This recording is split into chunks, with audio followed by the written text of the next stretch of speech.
RMC. Alors j'aimerais finir par une question très simple. Pour qui voterez-vous? Les grandes gueules. Pour qui voterez-vous? Pour qui voterez-vous? Allons voter. 1, 2, 3, 4. Allez, c'est notre dernière demi-heure ici à Hénin-Beaumont, à l'Espace Lumière, puisque nous avons donné le coup d'envoi de cette tournée des élections municipales. Allons voter ici dans cette ville au parfum politique particulier. Nous sommes avec Jacques Maillot, avec Claire Aupetit, avec Marianne Soubré, avec vous les Héninois, qui êtes venus depuis 10 heures nous voir ici. Cette tournée Allons voter, tiens, spontanément, y a-t-il un abstentionniste ou un futur abstentionniste dans la salle? Allez, est-ce qu'il aura le courage de lever le doigt, nous dire j'hésite, je suis pas encore pour qui je vais aller voter, parce que c'est ça le but du jeu, c'est de vous convaincre, entre guillemets, d'aller voter, puisqu'on dit qu'on s'est suffisamment battu pour les droits, pour le fait de pouvoir voter, élire celles et ceux qui vont nous représenter au suffrage universel. Donc, c'est le thème de notre déplacement. Oui, surtout qu'à Hénin-Beaumont, on sait que ça va être l'une des villes un peu chaudes de ces municipales, avec un pouvoir donc à gauche depuis des années, le Front National qui est en embuscade et qui pense pouvoir remporter cette ville, portée par le candidat local, Steve Briouat. C'est pour ça qu'on accueille d'ailleurs Octave Nitkowski. Bonjour monsieur. Bonjour. Vous êtes blogueur et alors vous avez écrit le livre qui a fait scandale, le Front National des villes et le Front National des champs, un livre qui a été interdit par la justice, qui est un cas rarissime en France. C'est très rare que la justice française interdise des livres, parce qu'on a la liberté d'expression, a priori, ça ne se fait pas. Alors pourquoi avez-vous été interdit? Parce que vous parliez de la vie privée des cadres du Front National ici à Hénin-Beaumont? J'évoque simplement l'homosexualité de cadres du Front National ici à Hénin-Beaumont sans dévoiler leur intimité, bien évidemment. Et donc, pour ce motif de l'évocation de l'homosexualité, notamment de Steve Briouat, mon livre a été interdit en première instance. Donc heureusement, nous avons fait appel. La Cour d'appel nous autorise à publier le livre. Quand? Ça date depuis le 19 décembre. D'accord. Et que dit ce livre alors, au-delà de la vie privée, chapitre 10, puisque vous parlez du Front National? Le livre est sorti, il est disponible en librairie et vous pouvez l'acheter. Ils ont enlevé certains passages, en fait. Au départ, j'évoque l'homosexualité de 2 cadres du Front National ici à Hénin-Beaumont, et en fait, au final, oui, comme il y en a un qui était connu, on avait le droit de le dire. La Cour d'appel m'autorise à parler de l'homosexualité de l'un des 2 cadres du Front National. Voilà. Écoutez les conseils en quoi est-ce que c'était, simplement pour terminer, en quoi est-ce que c'était un élément important dans moi, j'expliquais que la présence d'homosexuels aux côtés de Marine Le Pen permet de prendre conscience de l'infléchissement de la position du Front National par rapport à l'homosexualité. C'était ça ça m'intéresse. Donc c'était positif pour le Front National, vos propos? Bien évidemment, je suis pas hostile au Front National. Alors vous êtes étudiant, c'est ça, à Sciences Po? Vous êtes du coin? Oui, je suis du bassin minier, oui. D'accord, du bassin minier. Alors pourquoi, que révélez-vous dans cette enquête sur le Front National? Les villes et les champs. Voilà, donc moi, j'ai voulu partir de voir en quoi ce qui se passe ici à Hénin-Beaumont est emblématique de nouvelles tendances et de nouveaux positionnements idéologiques qui tracent la carte politique de la France de demain, en fait. Voir en quoi ce qui se passe ici est emblématique de nouvelles tendances. Voilà, et donc je pars d'Hénin-Beaumont et je commence mon analyse par le tome 1 qui s'intéresse au Front National, mais il y aura d'autres tomes qui seront d'accord. Alors la vie politique locale. C'est ça, voilà. Vous dites que les électeurs du Front National ne sont pas racistes. Bien évidemment, non, ils sont pas racistes. C'est vraiment par désespérance sociale, on en a marre de tout ici, donc les gens. Ouais, enfin ça c'était avant. Moi, je trouve qu'avant on avait cette idée effectivement que c'était un vote de réaction. Oui. Et aujourd'hui, on peut dire qu'il y a un vote d'adhésion pour le Front National. Moi, je crois plus du tout à cette théorie de gens qui ne connaîtraient pas le programme du Front National et qui voteraient comme ça juste pour aller. Moi, j'y crois pas. Le programme du Front National ici à Hénin-Beaumont est dénué de tout esprit raciste et xénophobie. Donc les gens savent le programme à Hénin-Beaumont du Front National, et ce programme-là, il n'y a aucune.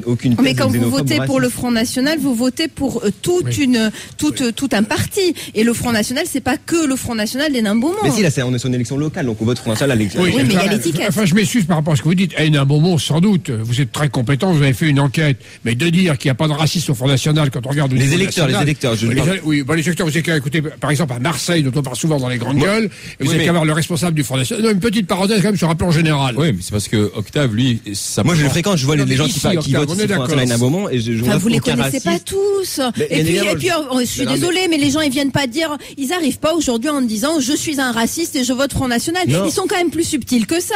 Je veux dire, ils vont voter Front National, ils seront fiers de voter Front National, à la limite, c'est leur droit.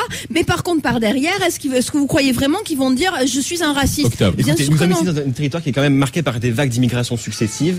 Parlez dans le micro. Parlez dans le micro si on vous entend pas. Voilà, donc nous sommes ici devant un territoire qui a été marqué par des vagues d'immigration successives. Il y a un brassage culturel qui est énorme. Il y a un métissage social ici qui est vraiment abouti. Vous êtes un petit-fils de Polonais? Un petit-fils de Polonais. Du beaucoup de mineurs polonais. Voilà, exactement. Il y a eu un brassage non seulement entre les Polonais, les Arabes, entre les Italiens. Il y a eu vraiment un métissage social. Et moi, ça me paraît vraiment improbable qu'une terre qui est comme ça marqué pour son message social, soit du jour au lendemain devenu raciste. Vous dites que c'est un vote de désespérance sociale. C'est-à-dire quoi? Parce qu'il n'y a pas assez de boulot, parce qu'on ne sait pas de quoi sera fait l'avenir, notamment l'avenir économique. Mais en effet, vote de désespérance, mais quand même, les solutions. On a vu qu'il y avait ici 15% de chômeurs. Oui. C'est plus élevé que la moyenne nationale. Oui. Quelles sont les propositions des différents partis politiques? Et vu que vous êtes un expert du Front National et d'un moment, quelles sont les solutions pour créer de l'emploi du Front National concrètement? Ils n'approchent pas de solutions, c'est juste qu'ils ont un discours qui est très porté sur le social, des actes, une fibre prolétarienne. Les propositions concrètes. Ils n'ont jamais été au pouvoir, le Front National. Alors que les autres partis politiques, ici, à un moment, ont été au pouvoir. Ils ont été dans la capacité de réduire le chômage. Alors, ils l'ont été dans certaines villes. Ils l'ont été dans certaines villes et ça n'a pas été réussi. Alors, je sais bien. Oui, on va nous dire c'était le Front National, ancienne formule. C'est ça, maintenant, c'était Jean-Marie Le Pen. Voilà. Mais ici, ils sont en train de gommer leur aspect protestataire pour vraiment revêtir le costume d'un parti de gouvernement. Je crois qu'il faudrait quand même dire aux électeurs du Front National que quand ils votent pour un candidat ici Front National, ils adhèrent à toutes les idées du Front National, au rétablissement de la peine de mort, à l'interdiction de l'avortement et toutes ces choses-là, et à la lutte contre l'immigration et la lutte extrêmement violente contre l'immigration. À un moment, les gens s'en foutent de ça. Ils votent parce que le Front National porte un discours social avec une fibre prolétarienne que ne portent plus les autres partis politiques. Voilà, c'est ça. On a ici aussi. Justement. Venez nous en parler, puisque là, après la pause, c'est vous qui aurez la parole. Et Hénin Beaumont, dites-nous comment vous allez voter, comment vous ressentez le climat politique de votre ville. Nous sommes là justement pour vous donner. Nous faites pas repartir d'Hénin Beaumont en disant c'est pas des grandes gueules dans le public, quoi. Si vous êtes à fond pour le Front National, dites-le, témoignez. Allez-y. On parle ici, regardez, il y a Livio qui est là-bas, Paul, les producteurs, Thomas, demandez le micro et vous aurez la parole dans 5 minutes. Moi, j'ai une question à vous poser. Oui. Vous êtes porte-parole du Front National ou non, vous êtes simplement vu de l'extérieur? Parce que de la façon dont vous parlez, on a l'impression d'avoir le candidat du Front National en face de nous. Mais écoutez, vous pensez ce que vous voulez, mais... Mettez-vous devant le micro. Non, je pose la question. Non, mais pas du tout. Moi, c'est une analyse que j'ai voulu apporter de l'extérieur et j'ai un traitement qui est dénué de tout esprit partisan, de tout militantisme. Vous allez voter pour qui? J'ai 17 ans, donc je ne vote pas, monsieur. J'ai 17 ans, je ne vote pas, voilà. Donc, vous préparez. C'est un jeune étudiant de 17 ans. Je n'ai pas le droit de vote. Un futur énarque. Ouais, mais ce qui me gêne particulièrement, justement, et en tant que futur énarque, c'est que vous... J'ai 17 ans, je suis en première année. Un futur Hollande. Je suis extrêmement choqué que vous fassiez une analyse en vous servant des pratiques sexuelles d'une personne. Je ne parle pas des pratiques sexuelles, madame. Je ne parle pas des pratiques sexuelles. Je ne dévoile pas l'intimité de la vie de ces deux gens. Je ne dévoile pas.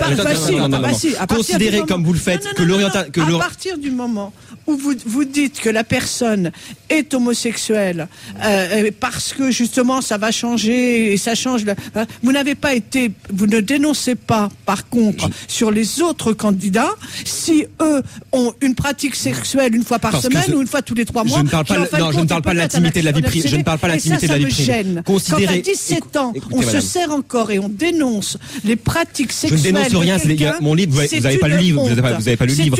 Il n'y a aucune dénonciation. Il n'y a aucune dénonciation morale dans mon livre. Et considérez comme vous le faites.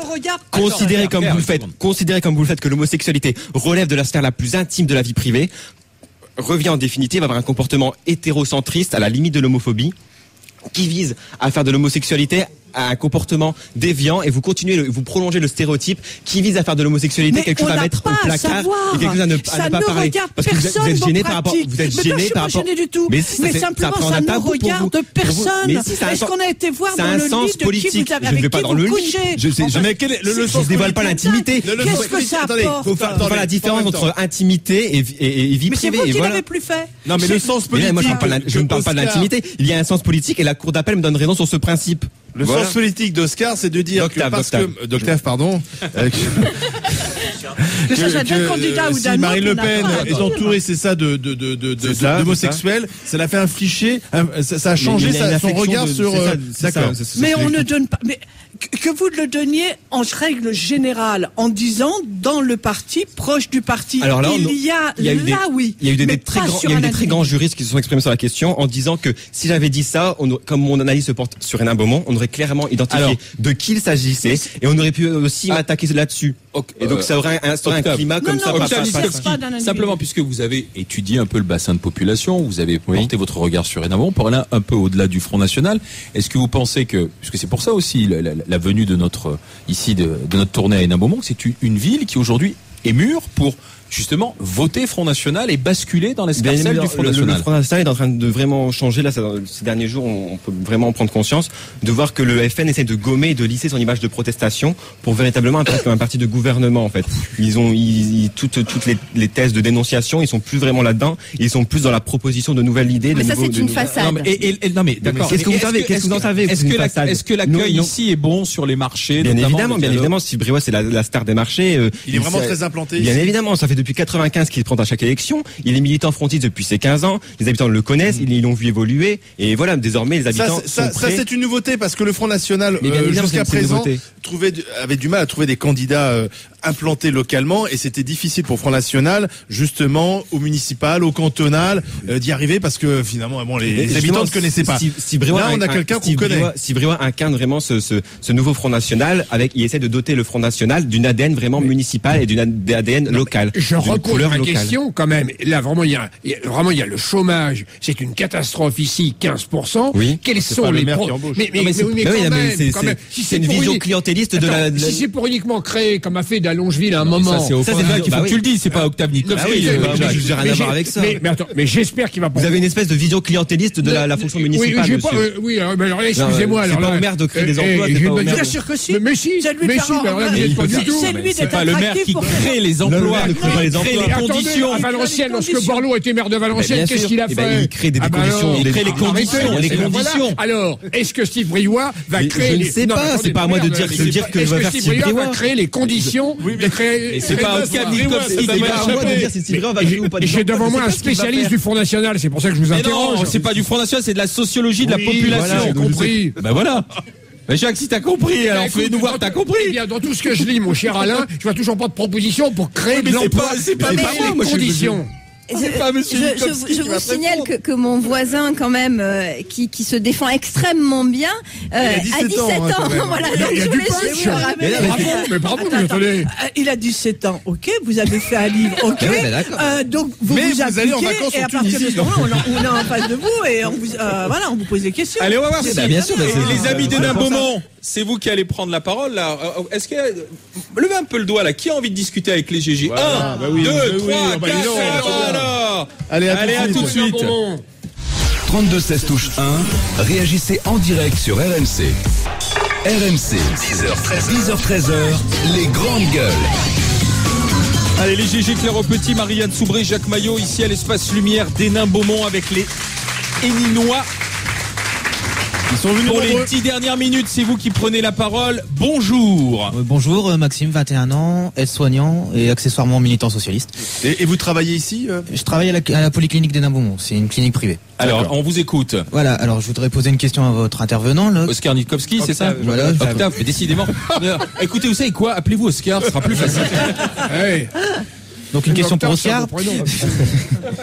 Voilà, moi personnellement, j'ai vraiment l'impression, de parler au porte-parole du Front National de Hénin-Beaumont. Enfin, ça, c'est accessoire.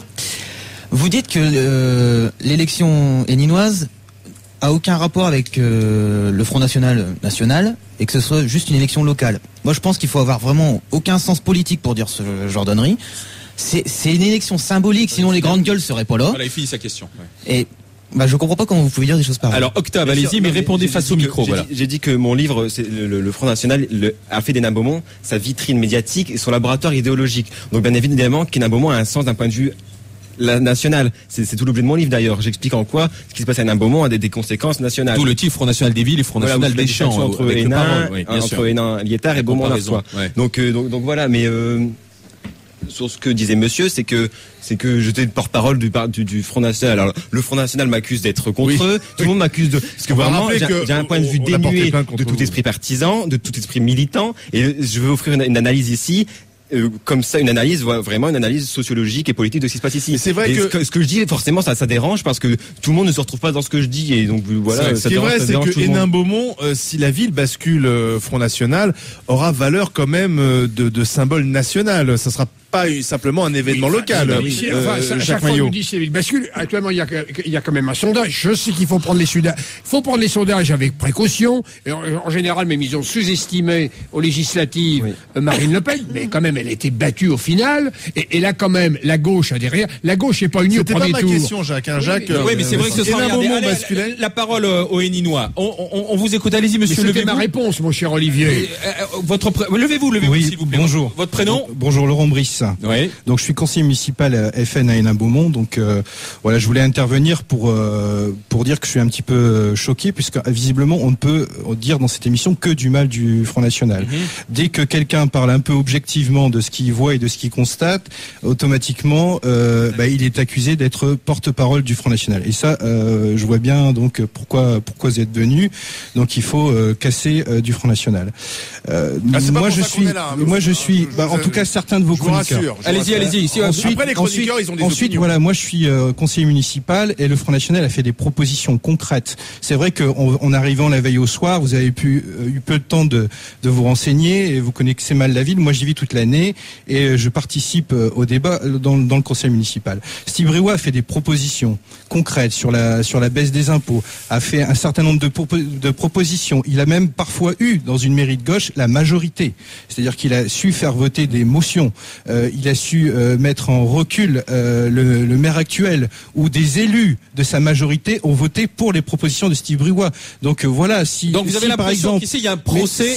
Si Steve Briouat dit il fait beau dehors, vous allez avoir du mal à dire il fait mauvais. Alors réponse de Jacques. Non, mais je vous repose une question. Au micro, Jacques. En toute objectivité, quelles sont vos propositions? Ouais, mais on va pas faire la campagne d'Hénin-Beaumont ici dans les grandes gueules. Est-ce que tu es venu pour payer le Front National? C'est la question. Est-ce que tu veux te payer le Front National? Moi, je cherche à comprendre. Moi, ce qui m'intéresse, il y a un taux de chômage extrêmement fort, etc.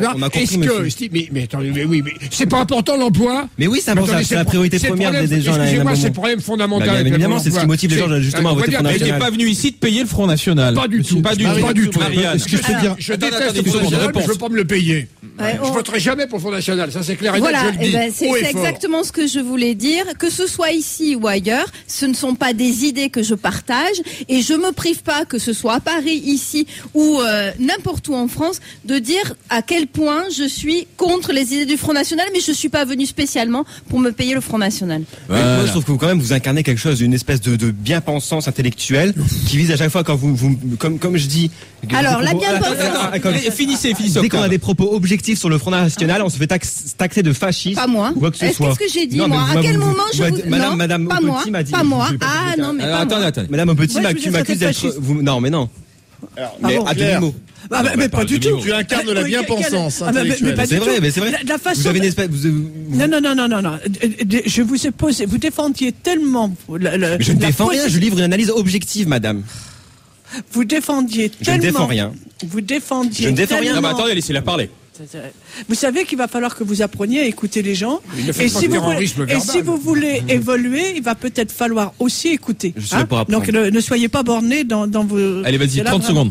Je vous demandais si vous étiez porte-parole du Front National. C'était une question, c'était pas une affirmation. C'est une provocation, madame. Non, mais vous savez très bien que non, c'était une question.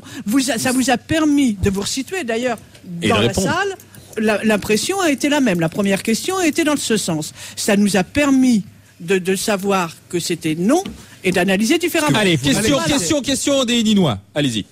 Bonjour, je suis Jean-Philippe, je suis pas d'Hénin-Beaumont. Vous êtes belge? Français, vu en Belgique. D'accord. Et j'ai pas fui le fisc. Le fisc. Alors, non. Allez-y. D'ailleurs, rapidement, une info, tout le peuple français, c'est important. Le citoyen lambda moyen, au terme d'imposition, a la même imposition qu'en France. Je parle pas des grandes richesses, des entreprises. Je paye autant qu'un Français en Belgique en termes d'imposition. Sujet clos. Concernant monsieur, bonjour, Octave Niskowski, oui. C'est pas grave, allez-y. Octave, oui, excusez-moi. J'ai du mal. Quand vous dites le FN a changé, non. On change pas. On peut repeindre un mur, on peut changer l'habillage. Le FN est basé à la base sur des idées d'extrême droite. Le FN n'est pas respectueux des gens. Vous pouvez mettre des gens qui sont lisses, qui sont aimables. On change pas des idées de base. Ou alors on change de parti, ou on change de nom, on refonde complètement le système. Moi, je suis de droite, je suis pas un bobo de gauche, je suis plutôt même à droite. Alors, ici, justement, vous voterez, vous avez choisi votre camp, ici, à Hénin-Beaumont. Non, D'accord, mais vous votez où? moi je voterai en Belgique pour Français d'étrangers. Pour Gérard Depardieu? Ah bah oui. Ah oui, je vis pas ici. Mais j'ai quand même... Vous vous intéressez à l'élection ici, oui, évidemment, c'est très important. Si je devais vivre ici, je ferais plutôt droite, mais pas extrême droite. Ça non. Je pense que les solutions ne sont pas là. Il n'y a pas de droite. Il y a une liste, là. Il y a une liste UMP. Dans le micro, Jacques. Pourquoi pas? Oui, absolument. Il y a une liste UMP. Il y a une liste Vous UMP. parlez de changement de nom du parti. Moi, je trouve que Marine Le Pen, de ce point de vue-là, a réalisé quelque chose de stratégiquement, qui est d'un point de vue stratégique quelque chose de concret, parce que au lieu de changer de nom de parti, elle a fait quelque chose de ne pas changer, parce que là justement changer de nom de parti, ça aurait donné l'image de changer la façade. Et en l'occurrence, elle change le Front National de l'intérieur en donnant des dispositions plus concrètes. Et là, elle ne change pas la façade. Elle ne change rien. Dites-moi ce qui change au FN. Il n'y a rien qui change. Venez à Hénin Beaumont. Moi, je vois. Le FN, je les vois tous les jours. Je vois bien qu'ils sont pas méchants. Ils m'ont attaqué en justice et ils m'ont pas. Vous n'êtes pas rancunier. Ben non, mais ils sont dans leur rôle, c'est tout. Mais il a perdu en justice, il faut pas l'oublier. Le Front National a perdu en justice. Oui, enfin non, dans un premier temps, enfin, je veux dire, attends, Octave, à mon avis, il fait attention aussi à pas fâcher trop. Allez, terminé maintenant. Le résultat sera aux prochaines élections municipales. On verra ce qui se passe à Hénin-Beaumont. Nous, merci quoi qu'il en soit, nous sommes venus ici pour prendre un peu le pouls de la ville pendant ces 3 heures d'émission. Vous écoutez, discutez. Jacques Maillot, Claire Aupetit, Marianne Soubré. Merci Octave Nitkowski d'être passé dans les GG. On se retrouve lundi en direct dans les GG, dans les grandes gueules. Lundi, nous serons avec Jean-François Kahn, Pascal Perry, Étienne Liebig à 12h30. Mouloud Mansouri, c'est un rappeur qui sort Star Academy. C'est un album entièrement enregistré en prison. Un jeune homme dont on parle beaucoup en ce moment dans les magazines, dans les médias. Et nous, vous voulez l'entendre à la mode grande gueule. Passez toutes et tous une bonne journée. À 17h, n'oubliez pas la cérémonie des Jeux Olympiques. Ce sera en direct à vivre sur RMC. Et puisqu'on parle des JO, Sochi et le Poutine bashing, tout le monde qui s'en prend à Vladimir Poutine, ça a tendance à énerver l'ami Éric Brunet. Eh bien, il va vous en parler entre 13h et 14h en direct sur RMC. Écoutez les grandes gueules 24h sur 24 en podcast sur rmc.fr.